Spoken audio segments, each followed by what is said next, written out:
Praise the lord. అందరికి వందనాలండి. ఈ దిన వాగ్దానము 1 పేతురు రాసినటువంటి పత్రిక 5వ అధ్యాయము 7వ వచనము. ఆయన మిమ్మల్ని గూర్చి చింతించుచున్నాడు గనుక మీ చింత యావత్తును ఆయన మీద వేయుడి. చూడండి ప్రియ సహోదరి సహోదరులారా, ప్రభు అయినటువంటి యేసుక్రీస్తు ప్రభుల వారు ఈ దినము నీతో నాతో మాట్లాడుచున్నటువంటి మాట. ఆయన నిన్ను గురించి చింతించుచున్నాడు. నీకున్నటువంటి ప్రతి స్థితిగతిని మార్చటానికి ఆయన చింతిస్తూ ఉన్నాడు. అయితే నువ్వు మనిషిని ఆశ్రయిస్తున్నావు, మాటను నమ్ముతున్నావు, ఆ విధంగా నడుస్తున్నావు.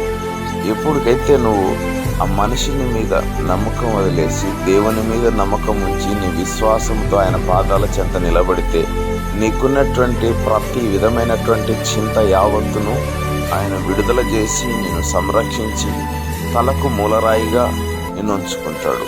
సో కాబట్టి మనమందరము ఆయన పాద సన్నిధానంలో సాక్షులుగా మార్చబడతాం. Thank you God Jesus. అందరికి వందనాలు.